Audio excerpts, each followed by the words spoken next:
My name is Camille Turner, and if anyone had asked me what my life looked like before that Tuesday morning, I would have said it was simple, almost boring in a comforting way. I was a stay at home mom in Atlanta, Georgia. My husband, Jordan Hayes, ran a small construction firm. He was my first love, the only man I had ever been with. We had been married for 5 years and had a 3-year-old son, Jacob.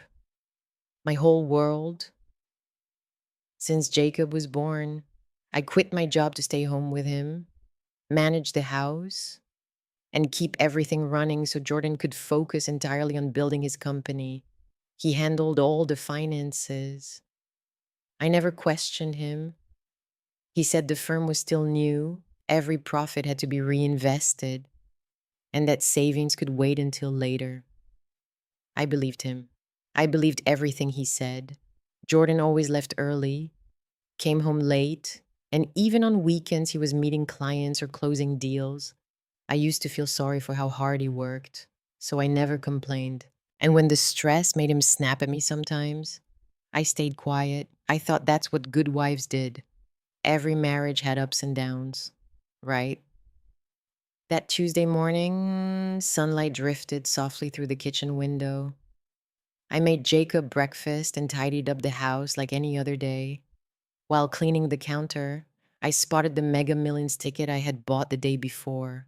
I had ducked into a little liquor store near Kroger during a rainstorm, and the elderly cashier had gently begged me to buy a ticket for good luck. I never played the lottery, but I felt sorry for her. So I bought one, choosing numbers based loosely on our birthdays and wedding anniversary. I picked up the ticket now and left it. It was probably trash. But something made me pull up the state lottery website on my phone. As I read the winning numbers, my heart stopped. 5, 23, 34, 45, Mega Ball 5. Those were my numbers. My hand flew to my mouth as the realization hit me. I dropped to the kitchen floor, my phone clattering beside me. $50 million. The first wave wasn't joy, it was shock, so intense it made me dizzy. Then a flood of happiness surged through me like I had never felt before. I cried, laughing through tears. I imagined Jacob's future, the home I could buy, the security I could finally give him. I pictured Jordan's face when he heard the news. He would hug me, grateful and overwhelmed. I had spent years supporting him quietly now. I could finally help lift the weight from his shoulders. I couldn't wait another second. I tucked the lottery ticket safely inside the zip pocket of my purse, grabbed Jacob into my arms, and whispered, "Mommy has a huge surprise for Daddy." We took an Uber to Jordan's office, a small building in Midtown I had helped him prepare back when he first started the company. I had stayed up late with him drafting contracts, organizing paperwork, dreaming with him. Jacob bounced in my arms as we walked inside. The receptionist, a sweet girl named Alyssa, smiled warmly. "Good morning, Mrs. Hayes. Here to see Jordan." I couldn't stop smiling. "Yes, I have. Really good news." Alyssa hesitated. Um, he might have someone in his office, but no one came in. "Do you want me to buzz him no?" I said, waving cheerfully. "I want to surprise him." I walked quietly down the hallway toward his office, my heartbeat quickening. The door was slightly cracked open. Just as I raised my knuckles to knock, a soft giggle floated through the gap, a woman's giggle. Sweet, playful, intimate. I froze. Then I heard his voice, Jordan's voice, but gentle, flirtatious, full of a warmth he hadn't used with me in years. "Baby, slow down. I told you. Once I straighten things out with that clueless little housewife, I'm filing for divorce." My entire body turned to ice. Clueless little housewives. He was talking about me. He was A second voice responded, breathy and familiar. Vanessa Cole? Jordan had introduced her to me months ago as his sister's friend, a young woman who occasionally joined us for dinner, and I had welcomed her into my home. And you're sure she won't fight back? Vanessa asked. Jordan laughed, a cruel, mocking laugh I had never heard before. She doesn't understand a thing. She believes everything I say. I already checked her savings. She spent the last of it on a life insurance policy for Jacob. Perfect. She trapped herself. I felt Jacob stir in my arms and gently pressed my hand over his mouth to keep him quiet. My knees trembled as Vanessa's voice turned sultry again. Clothes rustled, lips smacked. Their soft moans echoed off the office walls, and something inside me shattered. The $50 million ticket in my purse felt like it was burning through the fabric. Jordan wasn't just cheating, he was planning to destroy me. I bit down on my lips so hard I tasted blood, forcing myself not to sob. My tears fell silently onto Jacob's hair as he clung to my shirt. Sensing my distress, I backed away from the door, keeping to the shadows. Then Vanessa spoke again. And the $50,000 debt you mentioned, Will, she believed it. Jordan's voice was confident, practiced. The accounting manager is helping me with fake reports. I'll claim the company is going bankrupt. She'll panic, sign the divorce papers, and walk away with nothing. All our real assets are already under Hayes and Sons Holdings. She'll never find them. The world tilted under my feet. He was framing me. He was taking my son. He was throwing me away. I reached the building exit in a fog, murmured something to Alyssa about forgetting my wallet, and fled with Jacob into another Uber. As soon as the door shut behind me, I broke. I cried so hard I could barely breathe. I cried for 5 years of love that meant nothing to him, for every sacrifice he twisted into an insult, for Jacob. But somewhere between the sobs, a chilling calm took over. Jordan wanted a game. Fine. I had $50 million. He had no idea who he had just created. By the time the Uber pulled into our driveway, my tears had dried into something colder than grief. I carried Jacob inside, put him gently into his bed, and went straight to the bathroom. I locked the door and turned the faucet all the way up so the sound of rushing water would cover the sound of my sobbing. I slid down onto the cold tile floor, hugging my knees as the reality suffocated me. 5 years of marriage, 5 years of staying home, 5 years of trusting him with everything, our finances, our future, our son.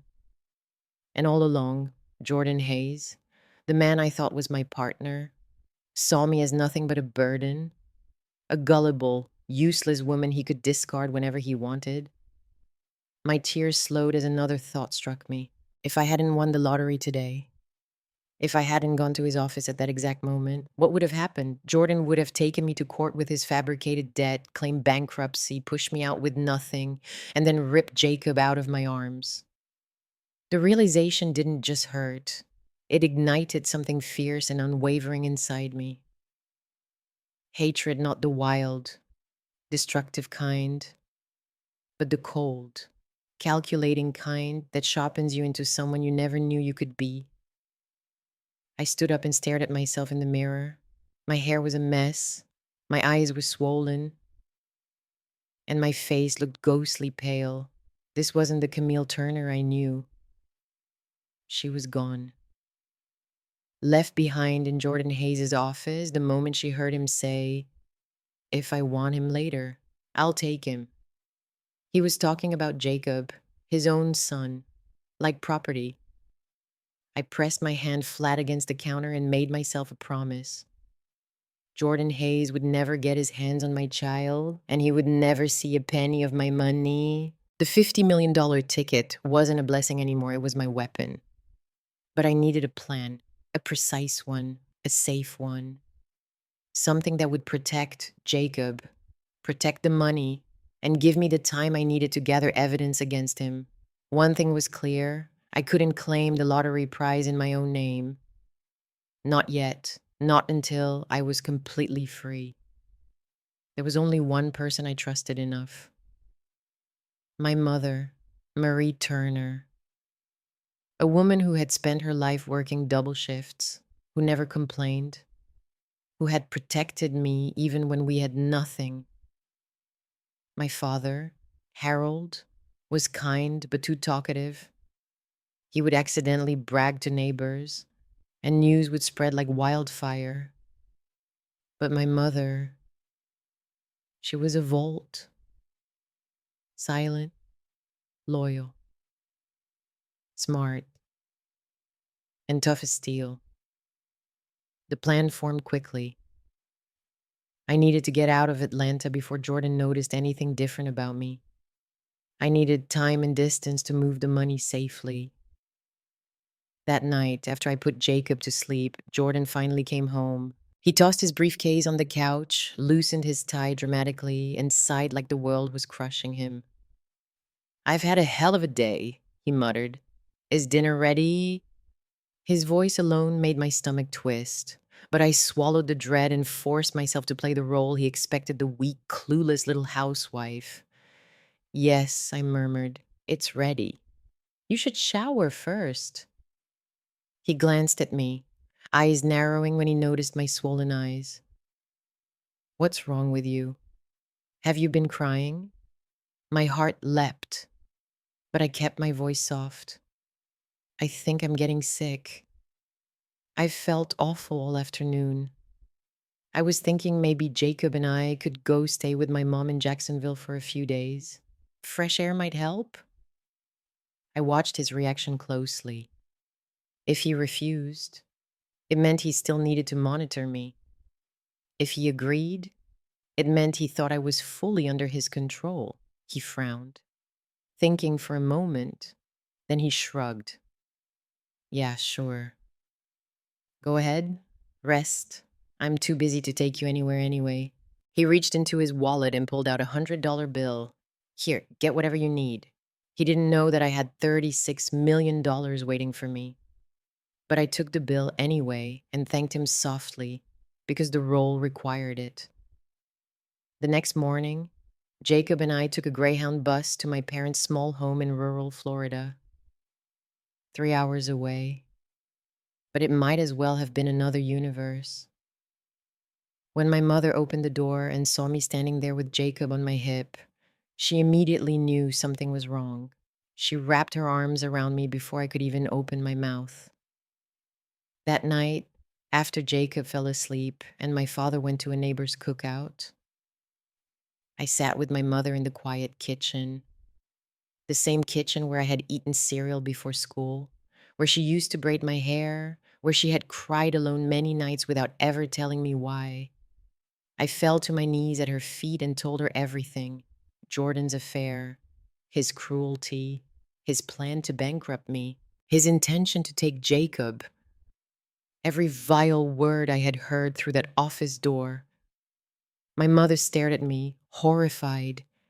Then, furious, she grabbed the kitchen counter for balance.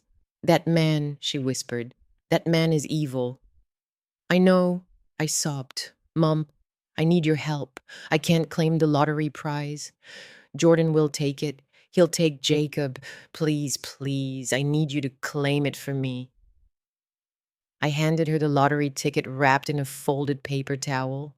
Her hands trembled as she looked at the numbers. 50 million, 36 after taxes. I whispered, "Mom, this is my chance to save my son. You're the only one I trust. No one else can know, not even Dad." My mother was quiet for a long time. Then her expression hardened with a fierceness I'd inherited from her. "This stays between us and God," she said. "I'll do it." Over the next 2 days, I created a prepaid phone for her, walked her through contacting the state lottery office, and helped her set up a brand new account at a small credit union Jordan would never think to investigate. She claimed the prize wearing a mask, sunglasses, and a baseball cap. By the time she returned home, the money was already transferred. And for the first time since my world shattered, I could breathe. When Jacob and I returned to Atlanta days later, Jordan barely looked at us. He didn't even hug his son. I pretended to be tired, fragile, and apologetic, exactly what he wanted. But under that quiet exterior, the woman he betrayed had vanished forever, and the woman who replaced her was ready for war. Jordan didn't waste time pretending our marriage still mattered. Within days of returning home, he began to stay out late for work again, disappearing for hours, sometimes overnight. I knew exactly where he was at Vanessa's apartment, playing house with her and the baby she was now visibly carrying. He had no shame, no guilt. He didn't even hide their relationship anymore. Inside the house, the atmosphere grew heavier each day. I cooked cheap meals, wore old clothes, and dragged my feet around like someone drowning in guilt and sadness. Every time Jordan looked at me, I made sure he saw a woman who'd given up hope. That illusion gave me the freedom I needed. And the time. One night, after Jacob had gone to sleep, Jordan slipped into the bedroom behind me with a look that told me something was coming. He shut the door and crossed his arms. "Sit down," he said. I sat on the edge of the bed, eyes wide and small, like he expected. "The company is in trouble," he began, sighing heavily. "I'm going to be honest with you. We lost a major client. Materials got held up at customs. We're drowning in expenses. I'm this close to bankruptcy." His performance was laughably rehearsed. In his mind, I was still the little wife who knew nothing. He was setting the stage for the fake $50,000 debt he planned to dump on me. I let my voice tremble. "Oh my God, what are we going to do?" "Jordan." He stepped closer, evaluating my reaction, as if double checking that I was still in character. Then he pressed on. "I've borrowed money from friends, asked for extensions. The bank wants collateral, but the house is still mortgaged." He paused dramatically. "If we had savings, I could have saved the company. But you spent everything on that insurance policy. I told you we might need that money." I lowered my gaze, fighting to keep my breathing steady. "I'm sorry," I whispered. I thought it was best for Jacob." Jordan let out a deep, frustrated groan. He didn't notice the flicker of satisfaction I hid beneath my lowered lashes. He believed it. He believed I was the fool he had spent years molding. He finally stormed out of the bedroom, grabbing his keys on the way out. I watched from the window as he sped away to see Vanessa and boast about his progress. But I wasn't staying trapped in that role for long. The next morning, I approached him with a hesitant smile, carrying a tray with a mug of warm water. "Jordan, I've been thinking." I began. "Maybe I could help at the company, even small tasks. Maybe I can do something." He blinked, surprised, then smirked. "You at the office? I just want to help us," I murmured. "I feel responsible." Jordan crossed his arms, studying me like a specimen. Then he shrugged. "Fine, if that's what you want. Come in on Monday. But don't embarrass me. Do whatever you're told. No talking about home or Jacob." "Got it," I nodded gratefully. Exactly as he wanted. Monday morning, I dressed in faded black pants and an old white shirt. My hair was tied in a messy bun, no makeup. I dropped Jacob off at a small private daycare near the office and then walked into the construction firm like a defeated woman looking for scraps. The receptionist blinked in surprise when she saw me.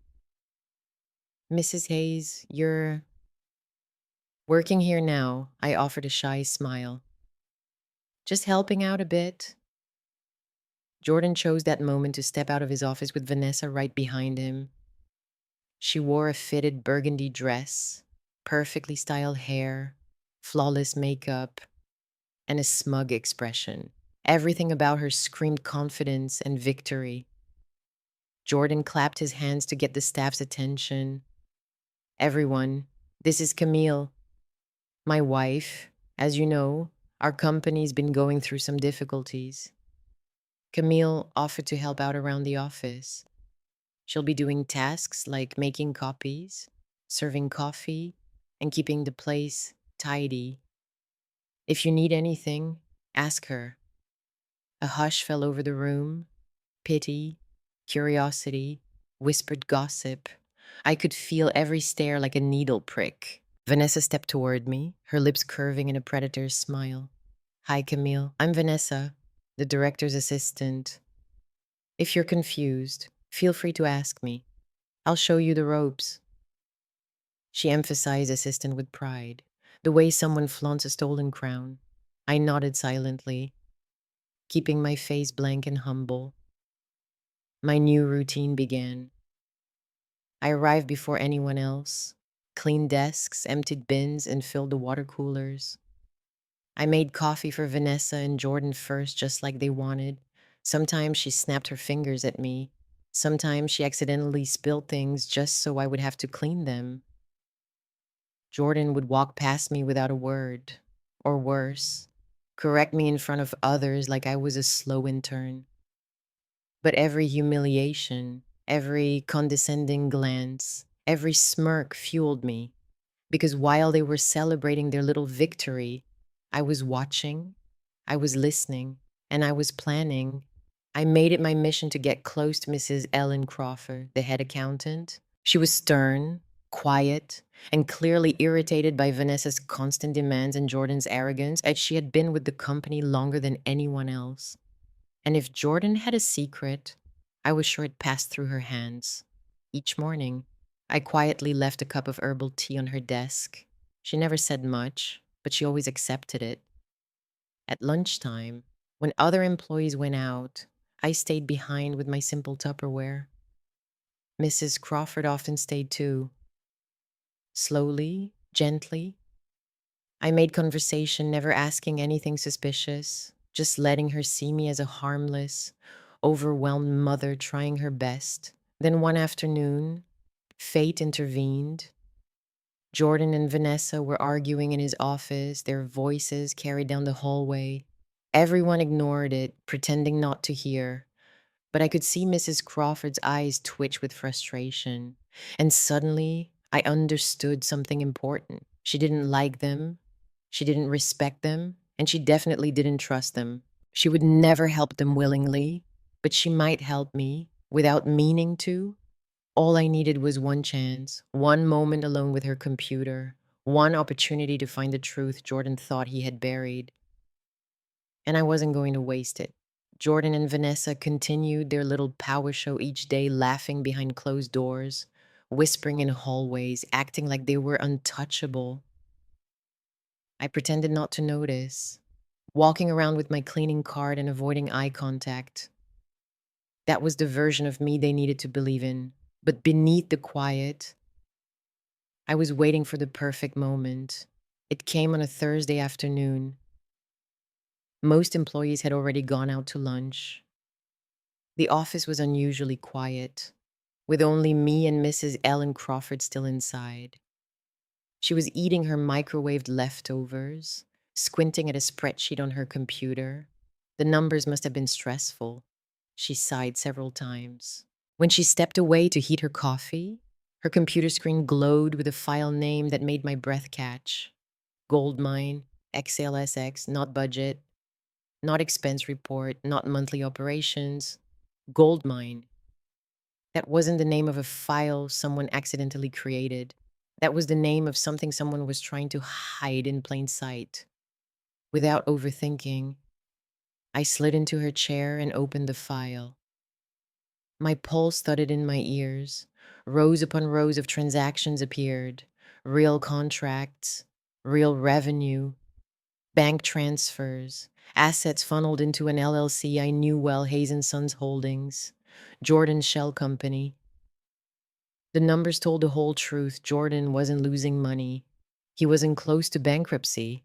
He had been siphoning millions from the company, money he claimed didn't exist, money he planned to use to trap me. I swallowed the rising bile. This file was everything: a weapon, a shield, my insurance policy. But the file was huge, hundreds of attachments and scanned contracts. I needed it, all of it. Just as I reached into Mrs. Crawford's drawer for a flash drive, I heard her footsteps returning. Heart racing. I minimized the file and jumped away from the chair just as she walked back in with her coffee mug. She glanced at me, puzzled, then sat down and continued working. Had she noticed anything? I forced myself to breathe normally and pretended to wipe down the nearby desk. I watched her type in a password, her fingers moving quickly. I couldn't see the keys from where I stood, but I saw the pattern of her hand. A small, simple movement, a personal password, something she wouldn't forget. Maybe a birthday, a name, a year. I stored the thought away. When the day ended, I hurried to pick up Jacob from daycare, but my mind wasn't on the drive home or the dinner I needed to make. I stopped at a convenience store and bought a USB drive, the cheapest one on the rack. I placed it inside my bra, close enough to feel its outline, as a reminder of what I needed to do tomorrow. That night, I barely slept. Every time I drifted off, I jolted awake, imagining Jordan discovering what I was planning. But fear wasn't enough to stop me. Not anymore. Morning came, and I dressed in my usual worn clothes, the same messy bun, the same quiet demeanor. No one suspected a thing. It wasn't until late afternoon that the opportunity finally arrived. Vanessa complained of dizziness and low blood sugar, and Jordan, ever the doting cheater, escorted her out to get soup. Their absence left the office unusually still. I watched as one by one, employees packed up for the day. Even the receptionist headed out early for a dentist appointment. Only me and Mrs. Crawford remained. Perfect. But I needed her away from her computer. And not just for seconds, long enough for me to plug in the USB, navigate to the folder, input the password, copy the entire file, and eject it safely. That wouldn't happen by luck. It had to be engineered. I wheeled my cleaning cart toward the break area. The electric kettle sat plugged into a wall outlet, its cord old and frayed. I had noticed it weeks ago and ignored it on purpose. Now it would serve its final purpose. I unscrewed a bottle of water I had hidden inside the cart, pretending to wipe down the counter. When Mrs. Crawford began humming along to her show and pushing back her chair, I tipped the water slowly over the outlet. A sharp crack, a blue spark. The entire office went dark. Mrs. Crawford jumped so violently her chair nearly tipped over. Lord have mercy, what was that? I widened my eyes. I think the outlet sparked. I was plugging in the kettle, and don't touch anything, she barked, already rushing over with her phone flashlight. Go flip the breaker. It's by the entrance. I ran toward the electrical panel, heart pounding. The moment I flipped the main switch, the lights came back on, and so did her panic. This outlet is fried, she muttered. Give me some paper towels. We don't want a fire. Yes, ma'am, but instead of going straight to her, I moved toward her desk. My hand shook as I pressed the power button on her computer. It hummed back to life. I plugged in the USB, the D drive opened. The accounting folder, internal reports. And there it was, goldmine. I clicked it. Password required. I froze. Sweat trickled down my back. What was it? I tried a few quick guesses. Her birthday. Christmas. Her son's name. Wrong. Wrong. Wrong. Camille, why are you taking so long? She called. Footsteps approaching. Just then, my eyes caught something on the desk, a sticky note stuck under the monitor, half hidden by a pen. A birth year, 1978, a name, Ellen. I typed Ellen 1978. The file opened. My breath stopped. Contracts, bank transfers, hidden revenue, fraud, evaded taxes, everything Jordan had been doing for years. I hit copy and pasted it into the USB. The progress bar crawled 10%, 30, 50. A door clicked open. Someone returned. The progress bar hit 90. Mrs. Crawford stepped into the doorway, and her eyes landed on the computer screen. My heart dropped. I was caught. Mrs. Crawford froze in the doorway, her eyes darting from the computer screen to the USB drive sticking out of the port. The loading bar had just reached 100%.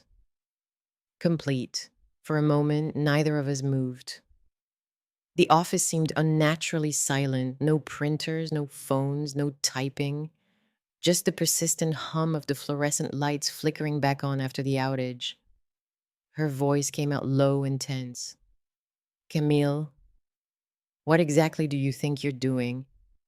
My throat tightened. My mind raced. I had seconds, maybe less, to salvage this moment. I could lie, but she'd know. I could panic, but that would only prove guilt. I could run, but she'd call Jordan, and I'd lose everything. So I did. The only thing I could, I dropped to my knees. Mrs. Crawford, I said, my voice cracking, please, please don't tell him. She stood stiffly, hands gripping the doorframe so tightly her knuckles turned white. You're copying confidential company files? She whispered. I could lose my job for this. What were you thinking? I raised my tear-streaked face to her. I had no choice. Jordan is divorcing me. He's trying to leave me with fake debts and take my son. I overheard him. I know what he's planning. I just need to protect Jacob. Her expression flickered at that. A small, subtle shift. Not sympathy. Exactly, but recognition. A woman understanding another woman's fear. I grabbed the USB drive from the port and held it tightly against my chest like it was a lifeline.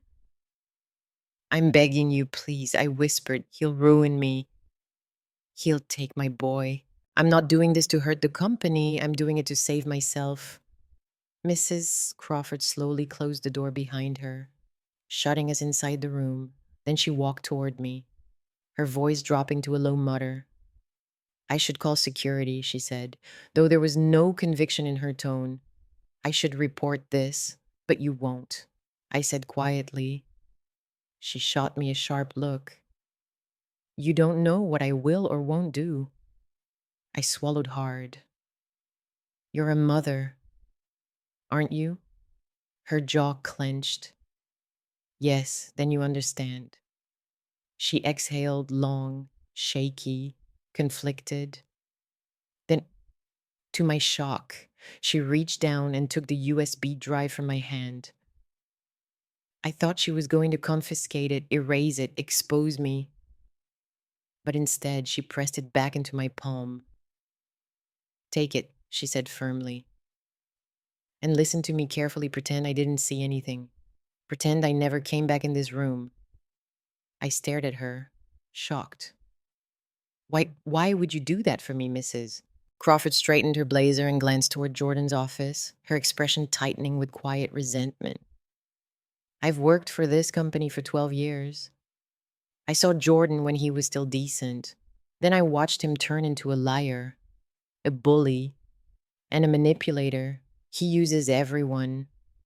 He used me, forced me to cook the books for him. And when his mistress came in, swanning around like she owned the place, her mouth twisted. Let's just say I'm not exactly loyal to him anymore. My eyes filled with tears of relief. Thank you. I don't know how to... Don't thank me. She cut in. Just leave. Today is your last day here. Jordan will assume you quit out of embarrassment, and I'll back that up if he asks. From now on, stay far away from this place. I nodded so quickly it almost hurt. Yes, I will.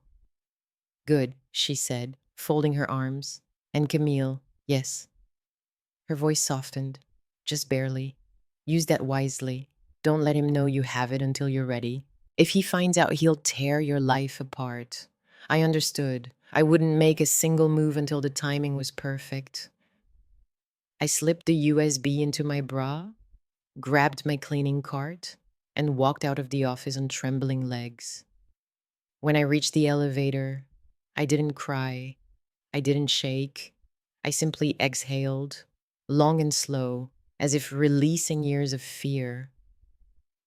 For the first time since everything began, I had real power. The next morning, I called Jordan from home, my voice weak and tired. I'm not going back to the office, I said. Vanessa, she humiliated me yesterday. I can't face them, Jordan snorted. Then quit. You weren't helping anyway. Okay, I whispered. He hung up without another word. Perfect. My plan moved quickly after that. I made multiple copies of the USB. One I mailed to my mother in Florida to lock inside her safe deposit box. Another I hid inside Jacob's old stuffed bear. A third I encrypted and stored in a secure cloud account. Jordan could burn our house down, and he still wouldn't destroy the evidence. Meanwhile, he grew more erratic. His company was taking hit after hit, losing clients left and right. He didn't understand why. He didn't know that Marcus Bennett, his former business partner whom he had pushed out years ago, had become my ally.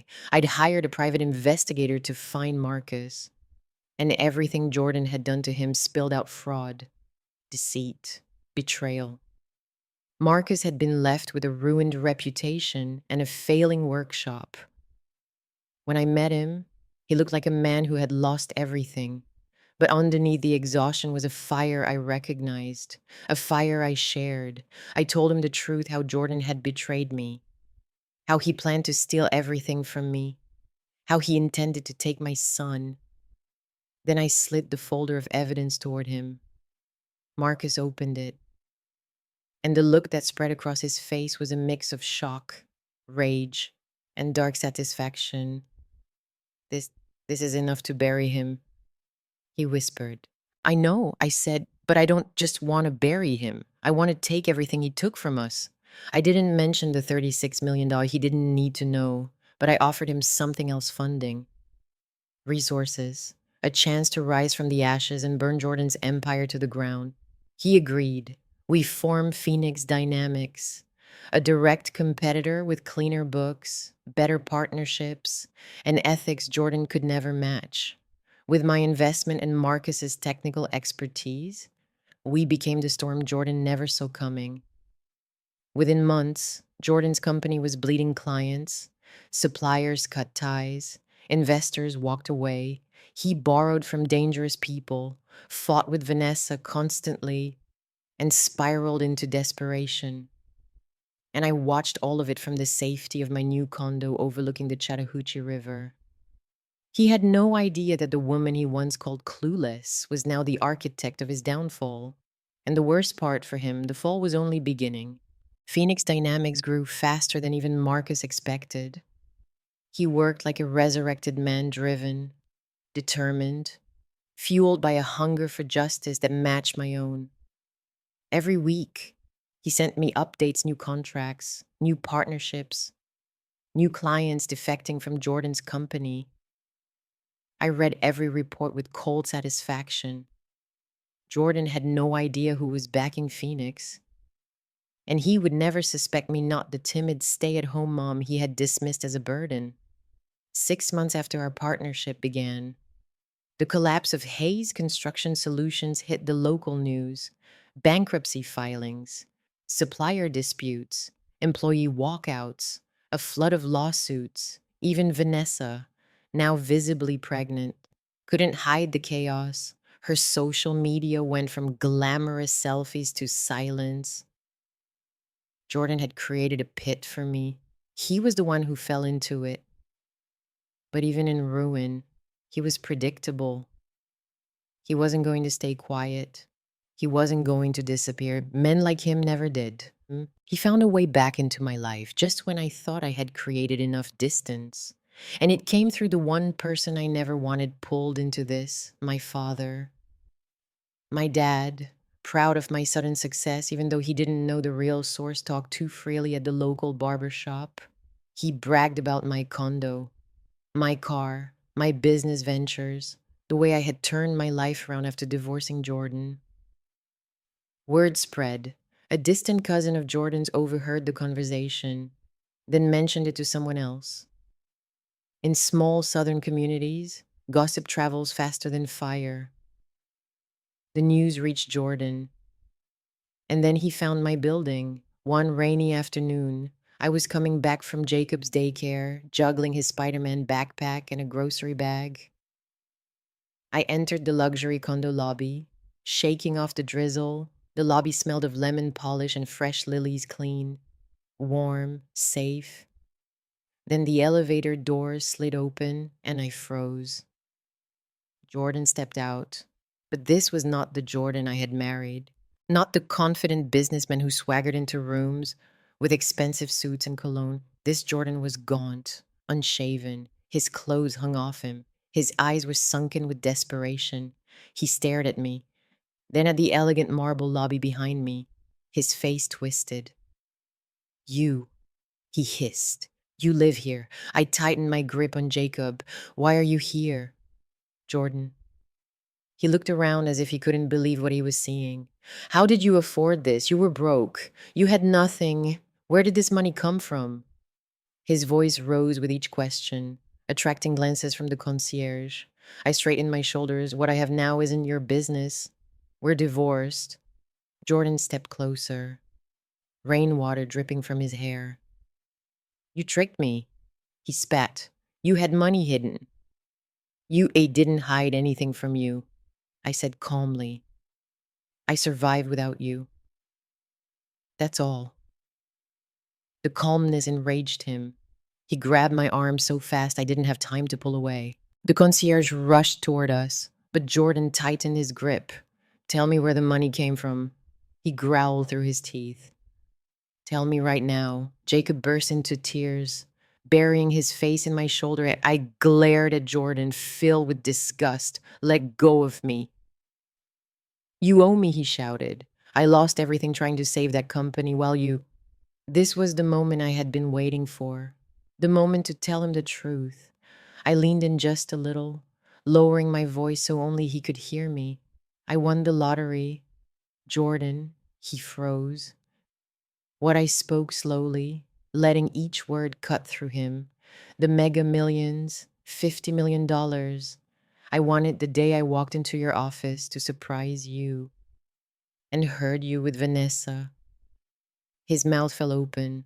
I heard everything. I continued. You calling me dumb. You planning to divorce me with fake debts. You laughing at me. He staggered back as if I'd punched him. You know, no, that's impossible. I used the money well, I said, especially the $500,000 I invested to help Phoenix Dynamics get started. Jordan blinked. Phoenix. His voice cracked. You did that. I didn't answer. I didn't have to. Everything clicked in his mind, every lost client, every failed contract, every business collapse. His eyes widened in horror. You destroyed me, he whispered. I turned to the concierge. Security. 2 guards arrive instantly, grabbing Jordan by the arms. He kicked and screamed, but they held him easily. This man is banned from the building. I said, for good. Jordan lunged one last time, spitting venom as he was dragged toward the glass doors. I'm going to sue you, he shouted. The money was won during the marriage. I want half. You hear me? Half. We'll see, I said softly. The doors closed behind him, shutting out his voice. I took Jacob upstairs. My hands trembled the entire elevator ride, not from fear but from adrenaline. I knew what Jordan would do next. I was counting on it. A week later, a thick envelope arrived at my door. Jordan Hayes versus Camille Hayes, petition for asset distribution. He was suing me for $25 million. The media caught wind instantly. Headlines exploded. Local businessman claims ex-wife hid lottery winnings. Divorce deception scandal rocks Atlanta suburbs. Jordan gave dramatic interviews outside the courthouse, crying into microphones. She left me with nothing. He said, she cheated me. I only want justice. Public opinion swung wildly. Some called me a gold digger, others called him an abuser. But none of it mattered because I had the truth and proof and timing. The court date arrived on a crisp Monday morning. Cameras lined the courthouse steps, reporters shouting for quotes. Jordan showed up in an ill-fitting suit, looking like a broken man hoping for sympathy. I arrived in a tailored navy blazer, chin held high. Inside the courtroom, Jordan's lawyer painted me as a scheming wife who hid her wealth to trap an innocent husband in a divorce. The judge finally turned to me. Mrs. Hayes, she said, do you have anything to submit in your defense? I stood. Yes, Your Honor. I have evidence. Jordan turned pale. The clerk plugged in the USB drive, and the screen lit up with the first page of Goldmine, XELSX, real revenue, hidden assets, shell companies, tax fraud, everything. Jordan's jaw dropped, and I wasn't done. Your Honor, I said, I also have an audio recording. I pressed play. Jordan's voice filled the courtroom. That naive woman will sign anything. Give her a fake $50,000 debt. She'll walk away with nothing. Gasps echoed. Jordan collapsed into his seat, face in his hands. The judge banged her gavel for silence. And in that moment, I delivered the final blow. All evidence of Mr. Hayes' tax fraud, I said clearly, has already been sent to the IRS and FBI. The courtroom doors flew open. 2 federal agents stepped inside. Jordan Hayes once said, "But you're under arrest." Handcuffs clicked around his wrists. His eyes met mine, broken, defeated, aware he had lost everything. And I turned away, walking out of the courtroom into the bright Atlanta sun, my son waiting for me outside. Jordan's arrest made headlines across Atlanta for weeks. His mugshot eyes hollow, jaw clenched. Orange jumpsuit circulated on every news channel. The same man who once strutted around with designer suits and a mistress on his arm was now reduced to a national cautionary tale. I watched it all from my living room window. Jacob playing on the carpet with his toy cars while my parents hummed softly in the kitchen. The condo, once quiet and unfamiliar, now felt warm, alive, safe. Jordan didn't get bail. The IRS and FBI had mountains of evidence, years of falsified financial records, hidden revenue, shell companies, tax evasion, and fraudulent filings. My recording, the one I accidentally captured when I stood outside his office door months earlier, became a central piece of the case. And I never had to say a single lie, just the truth he buried, the truth he thought I was too stupid to understand. About a year later, after multiple hearings and testimonies, Jordan Hayes was sentenced to a long term in federal prison. I didn't attend the sentencing. I didn't need to. I had already seen everything I needed the day the agents cuffed him in that courtroom. But closure, the real kind, came unexpectedly. One autumn afternoon, a letter arrived with the prison stamp from Jordan. For a long minute, I just stared at it. My hands trembled slightly as I opened the envelope. Inside were 2 sheets of lined paper filled with messy handwriting so unlike his usual confident strokes. The letter wasn't an apology. Jordan wasn't capable of that. Instead, it was a ramble of excuses. He blamed Vanessa, the stress of running a company, childhood trauma, being overwhelmed, bad influences. Not once did he say, I'm sorry. But the very last paragraph, that was where the mask slipped. I still don't understand how you became the person who destroyed me. The Camille I married would never have done this. I don't know who you are anymore. I folded the letter carefully. I knew exactly who I was. A woman who survived, a mother who protected her child, a phoenix who rose when someone tried to bury her. And I was done letting his words have any power over me. I placed the letter in a small fireproof box, not because I cherished it, but because I wanted to remember exactly who I never wanted to be again. A month later, I finally went to the prison, not because Jordan asked, because I needed to close the book myself. The visiting room smelled like bleach and stale coffee. Inmates in khaki uniforms sat behind thick plexiglass panes, phones pressed to their ears. Jordan looked older, 10 years older. His once perfect hair was shaved, his beard uneven, his eyes were restless, flicking up at me as I sat down across from him. I picked up the phone receiver. He stared at me like he was looking at a ghost.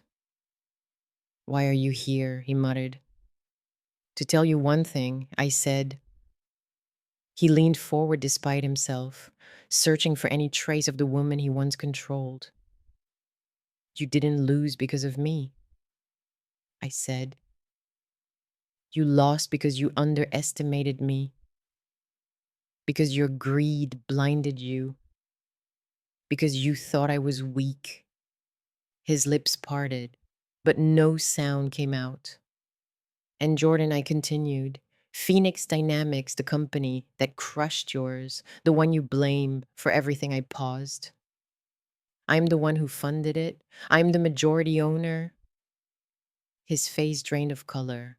It was the first time I had ever seen true despair in his eyes. Not anger, not arrogance, but pure, hollow understanding. He dropped the phone receiver. I stood up, letting the truth settle in the space between us like a final nail sealing a coffin. Walking out of the prison felt like walking into new air, cool, clean, weightless. The chapter of Jordan Hayes was over. My real life began. Months passed. Jacob turned 5, a bright, curious ball of energy who ran through our condo halls with contagious laughter. He asked me once about his dad. Where is he? Mommy, I knelt down, smoothing his curls gently. He made some choices that weren't right. Sweetheart, I said, but you're safe. You're loved. And that's what matters. He nodded, trusting me completely. I refused to let Jordan's shadow fall on my son. Jacob would grow up in a home with love, stability, and truth, not manipulation and fear. Phoenix Dynamics thrived. Marcus became the CEO the company deserved, ethical, brilliant, driven not by revenge anymore, but by purpose. Whenever he came over for meetings, my parents would cook for him, and Jacob would run into his arms like he'd known him forever. Sometimes Marcus and I talked about the strangest thing of all. Do you ever think, he said once, staring at the city skyline from my balcony, that Jordan pushing us down was the very thing that lifted us up? I considered it. No, I answered. I think we lifted ourselves. He smiled. Life became full again. I took my parents traveling, something they had never experienced. I invested wisely, took courses, became a respected businesswoman. I founded a nonprofit that supported single mothers escaping emotional and financial abuse. Every week, I received letters, women sharing their stories, their fear, their first steps towards standing on their own. I responded to every single one. One Sunday afternoon, Jacob and I went to the park. He held his new kite tightly, eyes shining with excitement. The wind was perfect gentle at first, then stronger. Mommy, it's flying. I laughed as the kite soared high. Jacob running across the grass with his arms raised, his joy echoing through the park. My parents sat on a bench, talking softly, watching us. I tilted my face toward the golden sunlight filtering through the leaves. For so long, I had lived in shadow's fear, betrayal, manipulation, violence, in whispers instead of fists. But now, for the first time, everything felt bright, steady, earned, not because I was lucky, not because I had money, but because I chose to rise. Money has power, yes, but it's only meaningful when it gives us justice, safety, a second chance, and when it allows us to protect the people we love. As Jacob's kite danced high above us, I felt it fully. This was my life, my freedom, my peace, my victory, and I won every piece of it myself.